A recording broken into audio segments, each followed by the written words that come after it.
ನಮಸ್ಕಾರ ಸ್ನೇಹಿತರೆ, ಆರೋಗ್ಯ ಭಾಗ್ಯ ಯೂಟ್ಯೂಬ್ ಚಾನಲ್ ಪ್ರೇಕ್ಷಕ ಮಹಾಶಯರಿಗೆಲ್ಲರಿಗೂ ನನ್ನ ವಂದನೆಗಳು. ನನ್ನ ಹೆಸರು ಬಂದು ಡಿ ಜಿ ರವಿಕುಮಾರ್. ನಾನು ಗುರು ಪರಂಪರೆಯಿಂದ ವಿದ್ಯೆ ಕಲಿತು ಇವತ್ತು ವೈದ್ಯ ಮಾಡ್ತಾ ಬರ್ತಾಯಿದ್ದೀನಿ. ಯಾರಲ್ಲಾದರೂ ಏನಾದರೂ ಸಮಸ್ಯೆಗಳಿದ್ದರೆ, ಅಂದರೆ ದೀರ್ಘಕಾಲಿಕ ಸಮಸ್ಯೆಗಳು ಅಂತ ಕರಿತೀವಿ, ಅಂದರೆ ವಾರ 15 ದಿನ ಇರ್ತಕ್ಕಂಥ ಸಮಸ್ಯೆಗಳನ್ನು ನಾನು ತೋರಿಸ್ತಕ್ಕಂಥ ಯಾವುದೇ ಒಂದು ರೆಮಿಡಿನ ನೀವು ಬಳಸ್ಕೊಂಡಾಗ ಅದು ಬೇಗ ವಾಸಿ ಆಗುತ್ತೆ.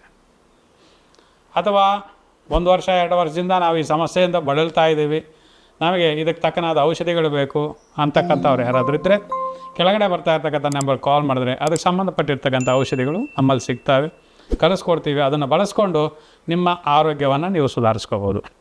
ಇವತ್ತಿನ ವಿಷಯ ಏನಪ್ಪ ಅಂತಂದರೆ, ಚಳಿಗಾಲ ಮುಗಿತಾ ಬರ್ತಾಯಿದೆ, ಆದರೂ ಕೆಲವರಿಗೆ ಶ್ವಾಸನಾಳಗಳಲ್ಲಿ ನೀರು ತುಂಬಿಕೊಂಡು ಉಸಿರಾಟದ ತೊಂದರೆ, ಅದನ್ನು ಕಫ ಅಂತ ಕರಿತೀವಿ.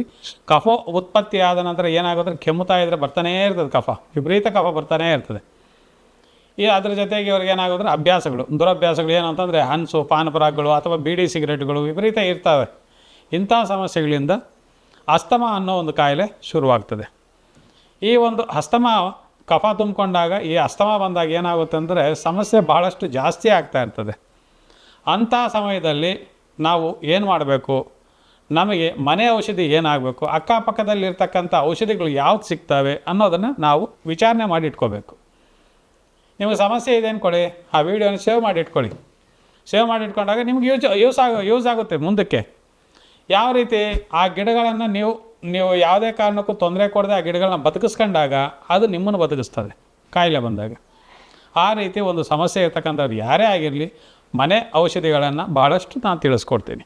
ಆ ಔಷಧಿಗಳು ಯಾವುದಪ್ಪ ಅಂತಂದರೆ, ಅಸ್ತಮ ಇರ್ತಕ್ಕಂಥವ್ರಿಗೆ ಗೋರ್ಲು, ಉಬ್ಬಸ, ತುಂಬ ದೂರ ನಡೆಯೋಕ್ಕಾಗಲ್ಲ, ಮೆಟ್ಲತ್ತಕ್ಕಾಗಲ್ಲ, ಇಂಥ ಸಮಸ್ಯೆಗಳಿಂದ ಬಳಲ್ತಾ ಇರ್ತಾರೆ. ಮನೆ ಅಕ್ಕಪಕ್ಕ ಸಮಸ್ಯೆಗಳು, ಗಿಡಗಳು ಇದ್ದೇ ಇರ್ತವೆ, ಯಾವುದೇ ಕಾರಣಕ್ಕೂ ದೂರ ಇರೋದಿಲ್ಲ. ಅಂಥವನ್ನೇ ನಾನು ತೋರಿಸ್ಕೊಡ್ತೀನಿ. ಇವತ್ತಿನ ವಿಷಯಕ್ಕೆ ನಾವು ಬೇಕಾಗಿರ್ತಕ್ಕಂಥ ಗಿಡಮೂಲಿಕೆ ಯಾವುದು ಅಂತಂದರೆ, ನೋಡಿ, ಎಕ್ಕದ ಎಲೆ, ಎಕ್ಕದ ಗಿಡ ಇದೆಯಲ್ಲ, ಎಕ್ಕದ ಗಿಡದ ಚಿಗುರು ಎಲೆ, ಅಂದರೆ ಕೊನೆ ಸುಳಿ ಬರುತ್ತೆ ಚಿಗುರು ಎಲೆ. ಎಷ್ಟು ಬರುತ್ತೆ ಅಂತಂದರೆ, ನೋಡಿ, ಕಿತ್ತರೆ ನಮಗೆ ಒಂದು ಹೆಬ್ಬೆಟ್ಟು ಕಿರುಬೆರಳು ಗಾತ್ರನೂ ಬರೋದಿಲ್ಲ. ಇಷ್ಟು ಮಾತ್ರ ಎಲೆ ತೊಗೋಬೇಕು. ಏನಪ್ಪ ಇದನ್ನು ಎಕ್ಕದೆಲೆ ಹೇಳ್ತಾವ್ರೆ, ಇದು ಹಾಲು ಇರ್ತದೆ, ತಿಂದರೆ ಏನಾದರೂ ಸಮಸ್ಯೆ ಬಂದ್ಬಿಡ್ತದ, ಏನು ಎತ್ತ ಅಂತ ಭಯ ಬೀಳೋಂಥದ್ದೇನಿಲ್ಲ. ಹಾವಿನ ವಿಷವಾದರೂ ಒಂದು ಪ್ರಮಾಣ ಅಂತಿದೆ. ಆ ಪ್ರಮಾಣ ತಗೊಂಡ್ರೆ ಅದು ಅಮೃತವಾಗಿ ಕೆಲಸ ಮಾಡ್ತದೆ. ಅದೇ ಪ್ರಮಾಣ ಜಾಸ್ತಿ ಆಯಿತು ಅಂದರೆ ವಿಷವಾಗ್ತದೆ. ಅದೇ ರೀತಿ ಎಕ್ಕದ ಎಲೆ ಇಷ್ಟೇ ಪ್ರಮಾಣನೇ ತೊಗೋಬೇಕು, ಹೆಚ್ಚಿನ ಪ್ರಮಾಣದಲ್ಲಿ ಬಳಸೋಂಗಿಲ್ಲ. ಈ ಎಕ್ಕದ ಎಲೆನ ತಗೊಂಡು, ವಿಲೇದೆಲೆ ಪ್ರತಿಯೊಬ್ಬರು ಮನೆಗಳ ಹತ್ರ ವಿಲೇದೆಲೆ ಇದ್ದೇ ಇರ್ತದೆ, ಅಥವಾ ಅಂಗಡಿಗಳಲ್ಲಿ ಇದ್ದೇ ಇರ್ತದೆ.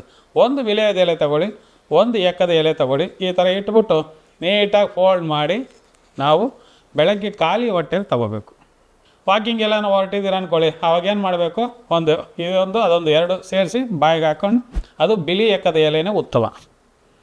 ಆದ್ದರಿಂದ ನೀವೇನು ಮಾಡಬೇಕು, ಆಗೋದು ಸ್ವಲ್ಪ ನುಂಗ್ತಾ ಇರಬೇಕು, ಏನಿಲ್ಲ. ಒಂದು 5 ನಿಮಿಷ ಆದಮೇಲೆ ನೀವು ಬೇಕಾದರೆ ವಾಕಿಂಗ್ ಹೋಗ್ಬೋದು. 1 ಅವರ್ವರೆಗೂ ಸ್ವಲ್ಪ ನೀರು ಯಾವುದು ಕುಡಿಯೋದು ಬೇಡ. ತದನಂತರ ಬೇಕಾದರೆ 1 ಅವರ್ ಅರ್ಧ ಅವರ್ ಇರಿ, ಪರವಾಗಿಲ್ಲ, ಏನಾಗಲ್ಲ. ಎಮರ್ಜೆನ್ಸಿ ಆದರೆ ಕುಡಿಬೇಕು, ಸಮಸ್ಯೆ ಏನಿಲ್ಲ. ಏನಪ್ಪ ಹೇಳ್ಬಿಟ್ಟಿದ್ದಾರೆ, ಎಮರ್ಜೆನ್ಸಿ ಆದರೂ ಕುಡಿಯೋಂಗಿಲ್ವೇನೋ ಅನ್ನೋ ಒಂದು ಮನೋಭಾವನೆ ಯಾರಲ್ಲೂ ಬೇಕಾಗಿಲ್ಲ. ನೀವು ಬೇಕಾದರೆ ತದನಂತರ ಕುಡಿಬೋದು. ಅಕಸ್ಮಾತ್ 1 ಅವರ್ ಮ್ಯಾಕ್ಸಿಮಮ್ ಗ್ಯಾಪ್ ಕೊಟ್ಟರೆ ನಿಮ್ಮಲ್ಲಿರ್ತಕ್ಕಂಥ ಶ್ವಾಸನಾಳಗಳಲ್ಲಿರ್ತಕ್ಕಂಥ ಅಂದರೆ ಕಫದ ಅಂಶ ಏನಿದೆಯೋ, ನೀರಿನ ಅಂಶ ಏನಿದೆಯೋ ಅವೆಲ್ಲ ಕೂಡ ನಿಮಗೆ ಡ್ರೈ ಆಗ್ತಾ ಬರ್ತದೆ, ಶ್ವಾಸನಾಳ ಫ್ರೀ ಆಗ್ತಾ ಬರ್ತದೆ. ಈ ಒಂದು ಸಮಸ್ಯೆಯಿಂದ ಯಾರೇ ಇರಲಿ ಬಳಲ್ತಾ ಇರ್ತಕ್ಕಂಥವ್ರು ನೀವು ಬಳಸ್ಕೋಬೋದು ಇದನ್ನು. ಅದೇ ರೀತಿ ಶೀತ ಪದಾರ್ಥಗಳನ್ನ ಆದಷ್ಟು ಬಂದ್ ಮಾಡಿ. ಯಾವುದಪ್ಪ ಶೀತ ಪದಾರ್ಥಗಳು ಅಂತಂದರೆ, ನೋಡಿ, ತೊಂಡೆಕಾಯಿ, ಚಪ್ರದ ಬದನೆಕಾಯಿ, ತದನಂತರ ದಂಟಿನ ಸೊಪ್ಪು, ಸೀತಾಫಲ. ಕೆಲವರಿದ್ದಾರೆ ಕೆಮ್ಮುತ್ತಾ ಇರ್ತಾರೆ, ಕಫ ಬರ್ತಾನೇ ಇರ್ತದೆ, ಆದರೂ ಸೀತಾಫಲ ಮಾತ್ರ ಬಿಡೋಂಗಿಲ್ಲ, ಸೇಬೆಕಾಯಿ ಬಿಡೋಂಗಿಲ್ಲ. ನಾನು ತುಂಬ ಜನ ನೋಡಿದ್ದೀನಿ, ಸೇಬೆಕಾಯಿ ತಿಂತಾನೇ ಇರ್ತಾರೆ, ಕೆಮ್ಮುತ್ತಾನೇ ಇರ್ತಾರೆ. ಇಂಥ ಸಮಸ್ಯೆಗಳಿಂದ ಬಳಲ್ದವರು ಈ ಶೀತ ಪದಾರ್ಥ, ಬಾಳೆಹಣ್ಣು, ಹಾಲು, ಅಂಥವೆಲ್ಲ ಪೂರ್ತಿ ಕುಡಿಯೋಂಗಿಲ್ಲ.